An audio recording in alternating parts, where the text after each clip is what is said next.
دعوت ولیمہ بھی ان چیزوں میں سے ہے جن کو شریعت نے بہت پسند کیا ہے۔ شادی کی تقریب میں واحد یہی تقریب ہے جو ایک تقریب ہے اور فنکشن ہے، اور اس کو شریعت نے پسند کیا ہے۔ آپ جو شوق پورا کرنا چاہتے ہیں ولیمے پہ کریں، اب جتنے دوستوں کو دعوت دینا چاہتے ہیں ولیمے پہ دیں، اور ولیمے کی دعوت کو قبول کرنا بھی سنت ہے، ولیمہ کرنا بھی سنت ہے۔ یہ اصل میں ایک شکرانے کا اظہار ہے، لیکن اس میں اپنی نیت ٹھیک کر لیں۔ نیت اللہ کا شکر ادا کرنا، عفت اور پاک دامنی والی زندگی کے ملنے پہ اللہ کی راہ میں اللہ کے بندوں کو کھلانا، صلہ رحمی کرنا، محبت کو بڑھانا، دوسروں کو کھانا کھلانا، یہ تو ثواب کا کام ہے، اجر کا کام ہے۔ شوق سے کریں، محبت سے کریں،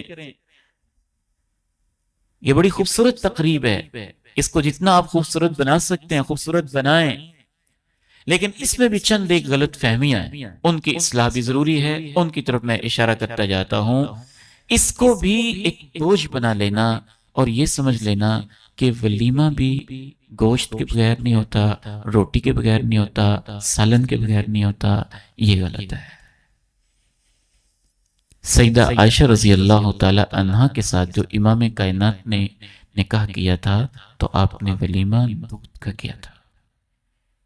سیدہ ام سلمہ رضی اللہ تعالی عنہا کے ساتھ جو نکاح کیا تھا تو آپ کا ولیمہ آدھا پاؤ تقریباً جو تھے، آدھا پاؤ جو، آدھا پاؤ جو کی کتنی روٹیاں بنتی ہیں یہ آپ اندازہ کر لیں، یا اس کی کیا ڈش بن سکتی ہے، اور صحیح احادیث میں تذکرہ ہے۔ اس کو مد کہتے ہیں، عربی زبان میں اس کو مد کہتے ہیں۔ تو ام سلمہ رضی اللہ تعالی عنہا کے ساتھ جب آپ نے نکاح کیا تو اس موقع پہ آپ نے ولیمہ بس اس ایک ہاتھ میں جتنے جو آتے ہیں یا اس میں اتنے جو آتے ہیں نا وہ جو تھے، وہ آپ نے اس کی ڈش تیار کی یا اس کا جو بھی تیار کیا وہی آپ کا ولیمہ تھا۔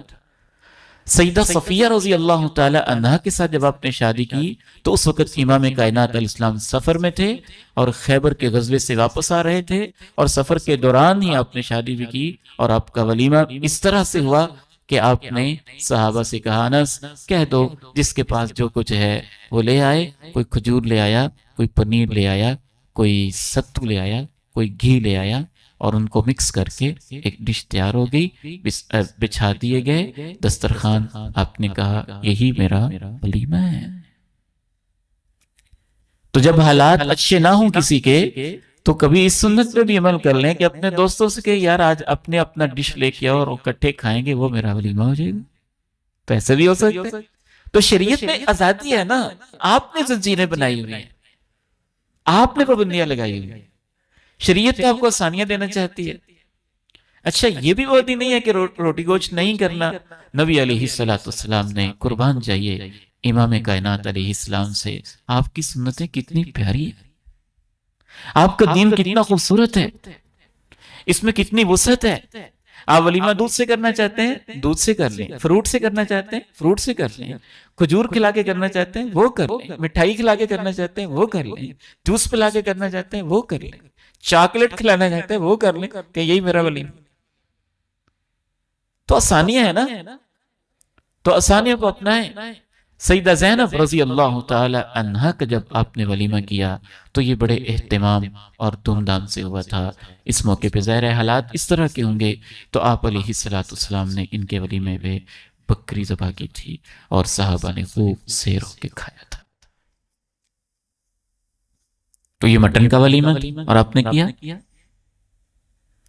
تو ہمارے ہاں ولیمے میں جو ہو رہا ہے اس میں سب سے بڑا مسئلہ یہ ہو رہا ہے کہ سب سے پہلی ہماری غلط فہمی ہے کہ ہماری نیت ہی ٹھیک نہیں ہے۔ ہم ولیمہ اس لیے نہیں کرتے کہ رشتہ داروں کو کھانا کھلایا جائے، ہم ولیمہ اس لیے نہیں کرتے کہ کھانا کھلانا تو عبادت ہے، اللہ تو ایک کتے کو پانی پلانے کی وجہ سے معاف کر دیتا ہے، تو اللہ کے بندوں کو کھانا کھلانے کا کتنا ثواب ہوگا۔ ہم ولیمے کی دھوم دھام اس لیے کرتے ہیں کہ ناک رہ جائے، پتہ چلے چودھری کا ولیمہ ہے، سردار کا ولیمہ ہے، انہوں نے برات میں یہ کھلایا تھا تو ہم ولیمے میں یہ کھلائیں گے، ہم کوئی ان سے کم ہے؟ اس کو ضروری سمجھ لینا کہ روٹی سالن کے بغیر ہوگا نہیں، پھر اس کے لیے قرض اٹھانا، پھر یہ ضروری سمجھ لینا کہ وہ 100-200 بندے جب تک نہیں ہوں گے تو ولیمہ پورا نہیں ہوگا۔ یہ زنجیریں ہیں۔ اس کے لیے پھر سود لینا، اس کے لیے کرپشن کرنا، اس کے لیے اپنے اوپر ایک بوجھ بنا لینا۔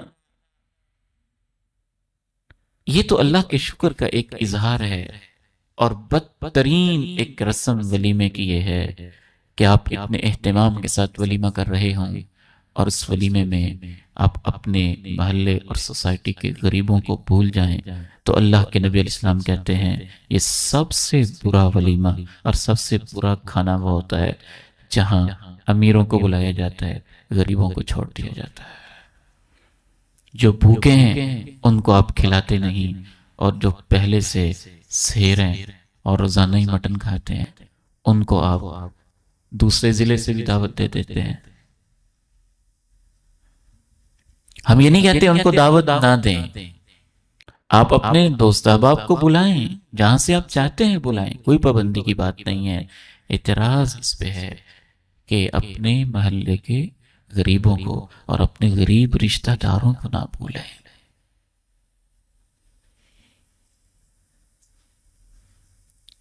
جب ہماری یہ غلط فہمی ہے ولیمے کے اندر کہ وہ روٹی سالن کے بغیر نہیں ہوتا، پھر یہ غلط فہمی ہے کہ وہ زیادہ سارے لوگوں کو جمع کیے بغیر نہیں ہوتا، تو پھر اس کا حل ہم کیا نکالتے ہیں؟ کبھی ہم قرض لیتے ہیں، کبھی ہم کیا کرتے ہیں، کبھی کیا کرتے ہیں۔